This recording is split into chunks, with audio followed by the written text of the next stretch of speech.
are many different types of magnetos in use today on our modern aircraft engines.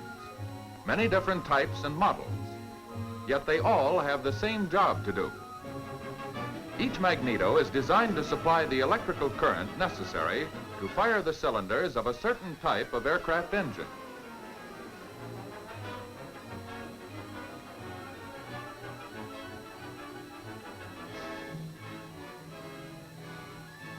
The operation of an aircraft magneto depends largely upon just two things: magnets and wire.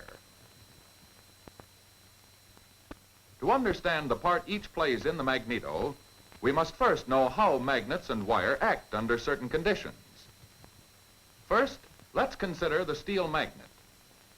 The steel magnet is called a permanent magnet because it always attracts or magnetizes a piece of iron. Every magnet has two poles. One is called the North Pole and the other is called the South Pole. Either pole attracts iron, which is a magnetizable metal. When the poles which are alike get near each other, like this, they shove away or repel each other. If the poles are not alike, they attract or draw toward each other. The forces causing this action cannot be seen, but their effect can be seen by sprinkling iron filings over a paper near the magnet.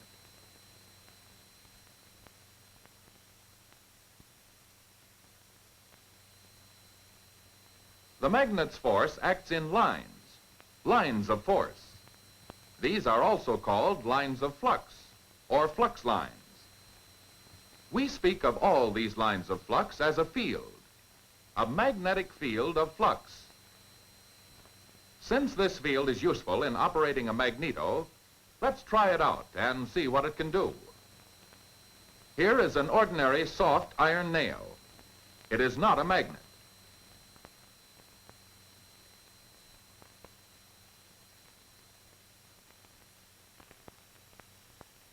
But when it touches either pole of the magnet, it stays there. The lines of flux pass through the nail because the soft iron makes an easier path to follow than the air. This concentrates the lines in the nail, which now acts like a magnet. So we call it a temporary magnet. When the nail moves away from the magnet, however, it soon loses its magnetism and is just an ordinary nail again. So it is called a temporary magnet as long as the permanent magnet's lines of flux pass through it. The end of the nail next to the permanent magnet has the opposite pole. Otherwise, it would be shoved away. The attraction between these poles also shows that they are unlike. The lines of flux always follow this route: out of the North Pole, into the South Pole, through the magnet, and around again. Each line makes a closed loop. These facts are all we need to keep in mind about magnets. Now for the wire. By using a permanent magnet's field and a length of copper wire, a current can be produced. Connecting this wire to a meter shows that no current is flowing through the loop. But when the closed loop of wire passes through the magnet's field, a current flows. We are, by this simple movement, actually changing mechanical energy to electrical energy. When a current is set up in this way, it is called an induced current.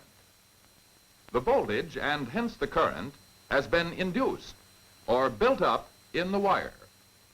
As long as a closed loop of wire keeps passing through the lines of flux, current flows in the wire. If the wire is held still and the field moves like this, a current is again set up, or induced, in the wire. But as soon as there is no movement, either by the wire or by the field, the current stops flowing. To simplify this, suppose that the magnet has only 3 lines of flux. To get a unit of measurement, let's say that every time one of these flux lines passes through one turn of wire, 1 flux linkage is made. Then 3 lines of flux passing through or linking through 1 turn of wire makes 3 flux linkages. The meter shows the current flow. Now, suppose we coil the wire like this and use a soft iron core to concentrate the flux lines through the coil. When 3 lines of flux link through 5 turns of wire, 15 flux linkages are made. And the current increases. We can further increase this current by changing just one thing: the rate at which these lines of flux are cut. Moving the same field, 3 lines of flux, through the same coil with 5 turns of wire, faster gives more current. Only 15 flux linkages are made, but they are made faster. So, the greater the rate of change in flux linkages, the greater the induced current.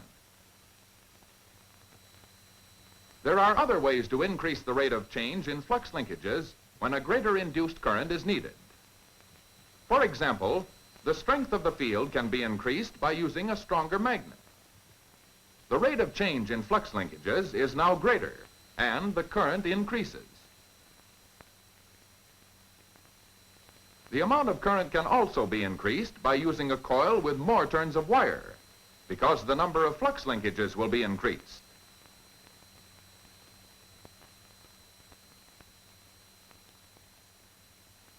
And of course, increasing the speed of the change by moving the magnet faster also does the trick. Remember, the amount of induced current depends upon the rate of change of flux linkages.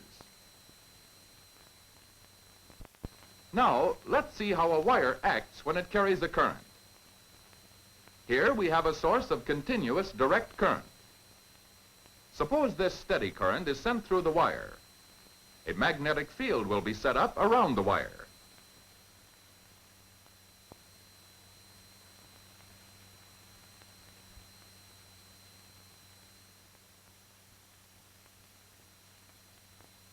This field is also made up of closed lines of flux.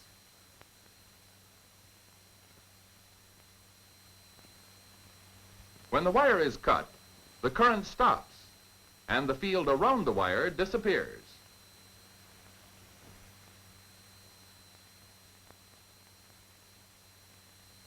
With this in mind, let's replace the continuous flowing current of the battery with an induced current.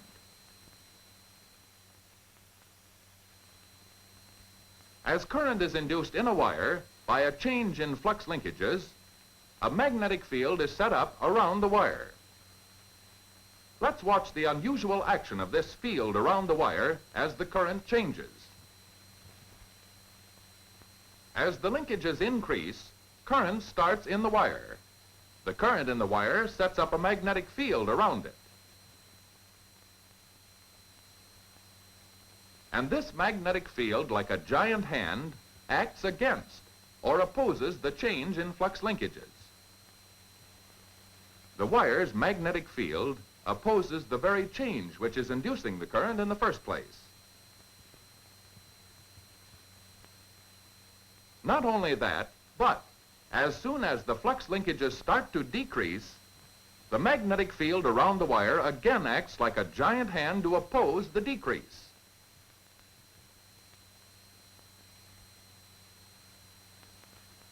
In other words, the field now tries to keep the flux linkages from dying out or decreasing.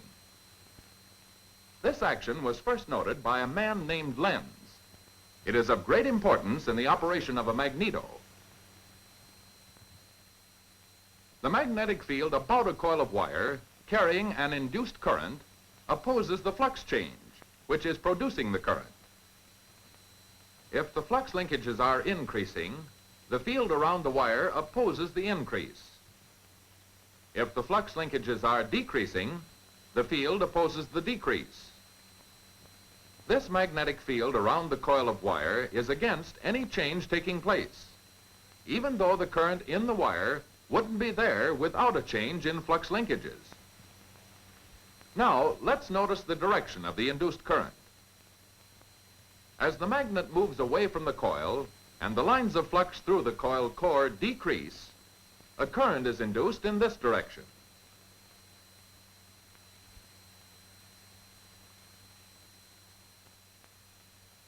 Now, if we turn the magnet over, reverse the position of the poles, and increase the lines of flux through the coil core by moving the magnet up to it, the current induced will have the same direction as before.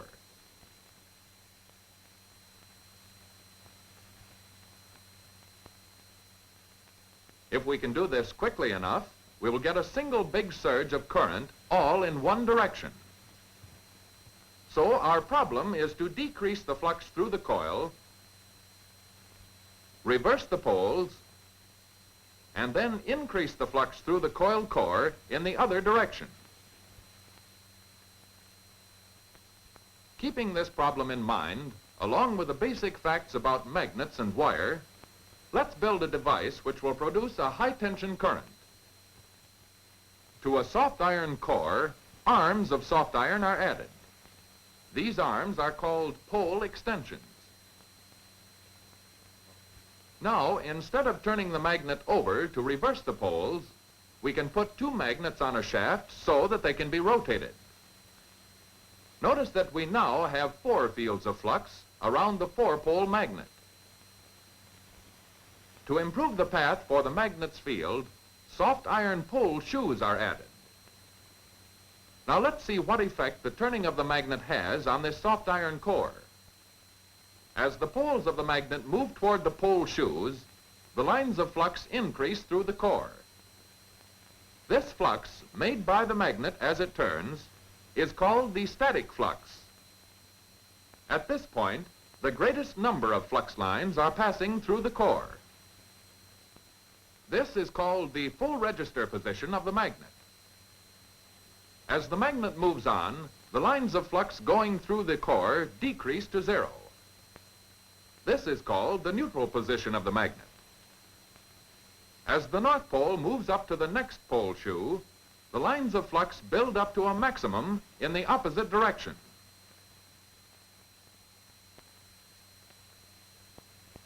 So now, by simply turning the magnet, we are able to decrease the flux through the core, reverse the poles, and then increase the flux through the core in the opposite direction. So far, we have seen the static flux as a few lines moving along their paths. As a matter of fact, there are thousands of lines of flux. And from this point on, we will think of the flux as a stream moving along the magnetic circuit. Now let's use this static flux to induce a current in a coil of copper wire.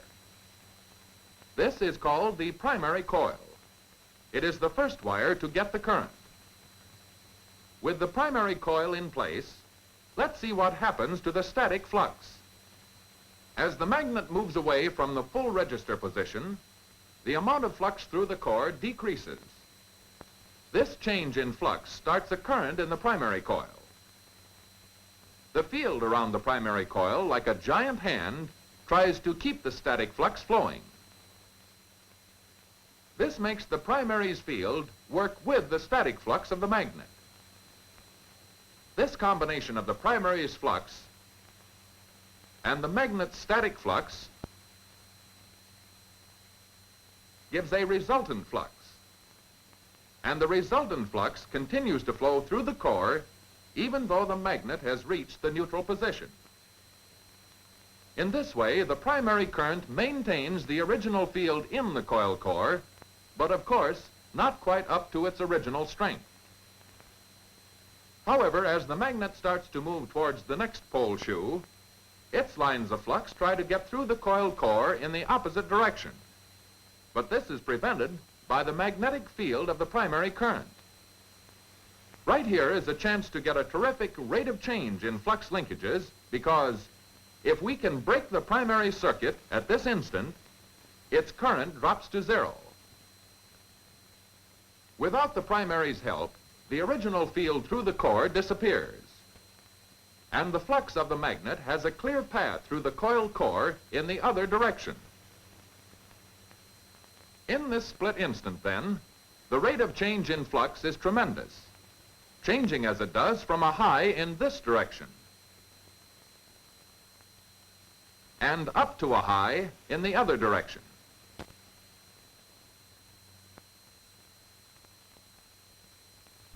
In order to break the primary at this instant, a breaker or interrupter assembly is needed. By grounding this end of the primary to the magneto and connecting the other end of the primary to the breaker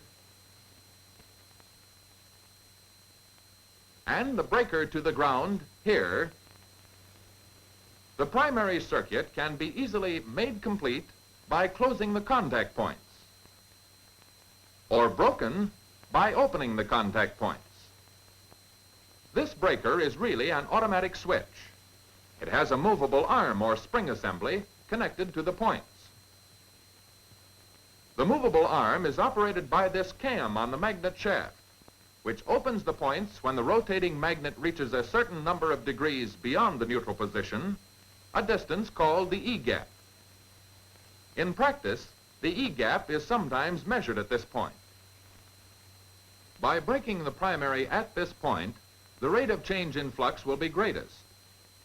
In order to get the necessary output, the high rate of change in flux linkages can be further increased by adding a second coil. This second coil, or secondary, made of many thousands of turns of fine wire, is wound around the primary coil on the same core. In this way, the extremely rapid flux change will be linked into it. The secondary coil completes its circuit like this. This end goes to the distributor, and the distributor directs the current on to the proper spark plug. The spark plug grounds the current through the engine. In this way, the secondary can complete its circuit back through the primary winding to its beginning.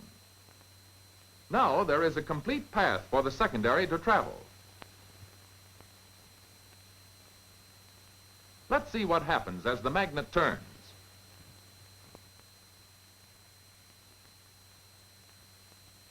This time, when the primary is suddenly broken, the extremely rapid flux change links through the secondary coil and induces a strong current in it. This current has enough force to jump across the spark plug gap. Notice the direction of the secondary current. Again, in accordance with Lenz law, as soon as current flows in the secondary, a magnetic field is set up around the wire. This field, like a giant hand, opposes the change in flux which is inducing the current.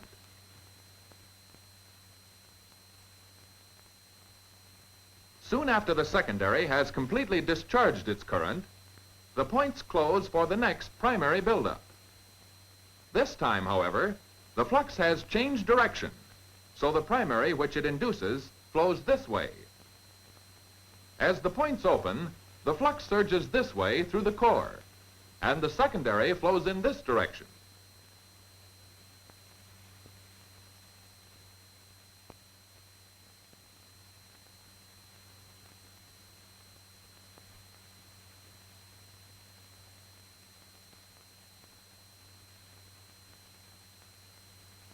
This cycle occurs over and over.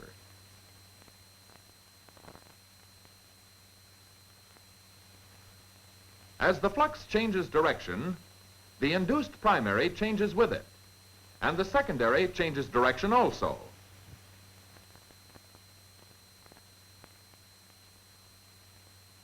So the secondary travels first one way and then the other to the spark plugs.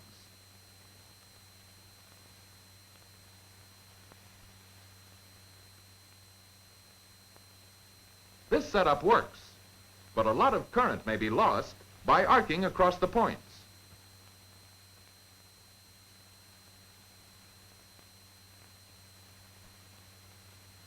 The arcing results from this action.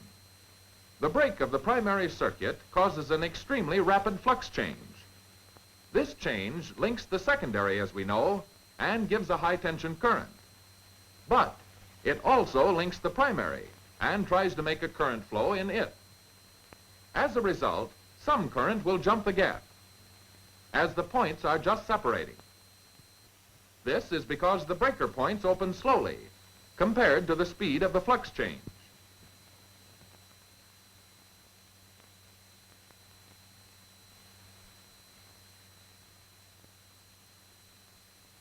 Current jumping across the points would cause them to burn away in a short time. To prevent this, a condenser is connected across the points here.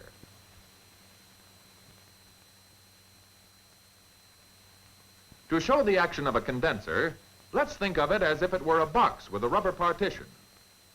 As current rushes in here, for example, this sudden shove on the partition causes the current to be forced out of the condenser, but only for an instant, because now the secondary's field opposes the flux change, which made the primary current flow into the condenser in the first place.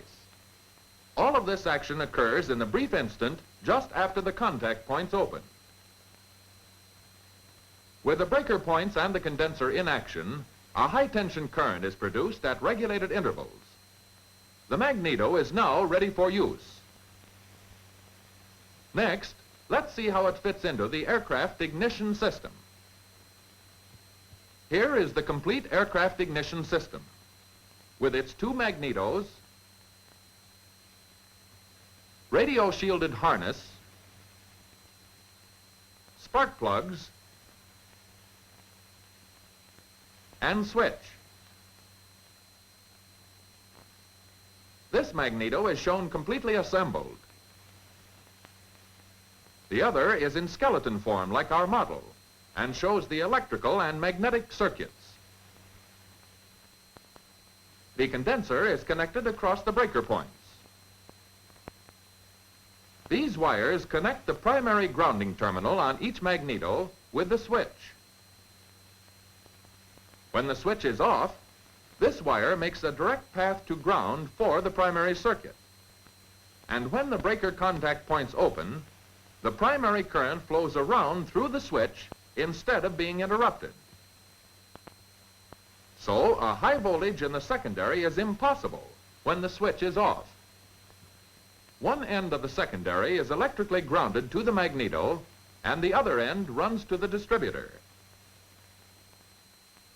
From the distributor finger, the current jumps a small air gap to the electrodes of the distributor block.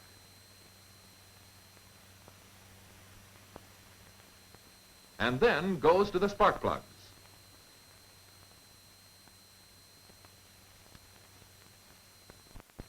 Now that we have seen how the magneto works and its place in relation to the rest of the ignition system, let's take a close look at an aircraft magneto as it is assembled. There are several improvements over our model, but the operation is just the same.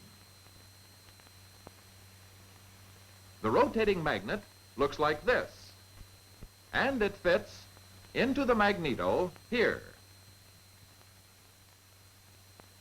The magnet is mounted on a shaft driven from the engine crankshaft.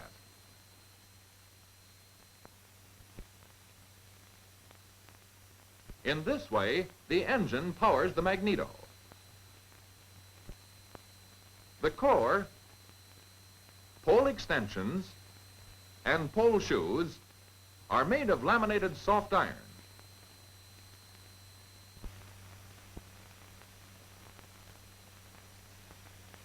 Laminating, or putting together, thin sheets of soft iron with layers of special insulating compound between makes a unit which is more efficient than a solid piece of soft iron.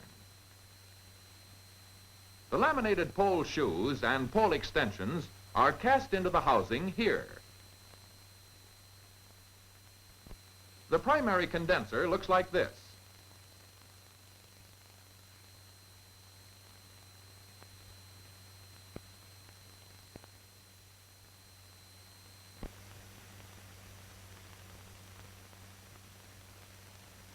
It is usually built of nickel foil plates, carefully insulated from one another by mica.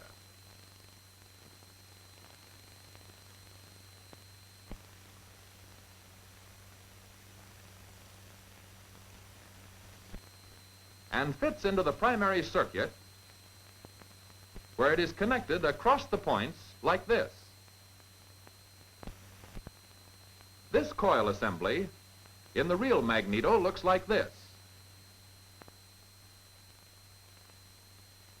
The laminated core, the primary winding with about 150 turns of heavy copper wire, and the secondary winding with about 13,000 turns of very fine wire,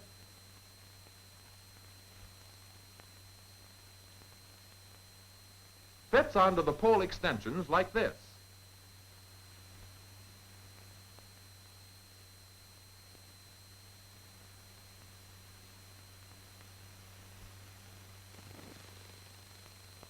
And the breaker assembly, the spring and the breaker points fit here, right next to the cam on the magnet shaft. For compactness, the distributor is made a part of the magneto assembly in single magneto units.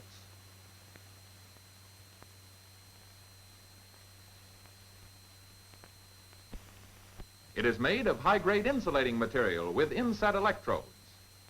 There are, of course, just as many electrodes in the distributor block as there are cylinders in the engine. The distributor finger is an insulated arm with a metal insert which carries the current from the secondary coil to the distributor block electrodes. Each electrode is connected to a spark plug like this. And here, the high-tension current produces a powerful spark in the right cylinder at the right time, as long as the engine runs.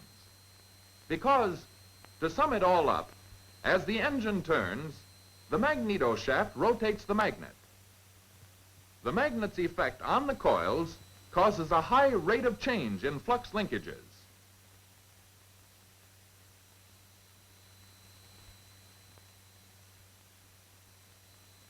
The current, thus induced, goes on its way to the distributor and is directed to the spark plugs in rapid-fire order.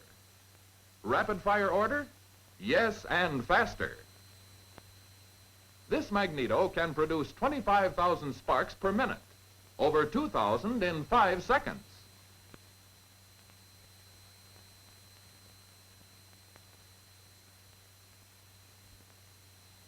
To get an idea of the speed with which the sparks occur, let's flash 2,000 dots on the screen in 5 seconds. Every dot represents a spark. 2,000 in 5 seconds. Let's look at that again. 1, 2, 3, 4, 5. With a magneto supplying 25,000 accurately timed sparks every minute, the pilot knows he can depend on a constant source of electrical life in every engine.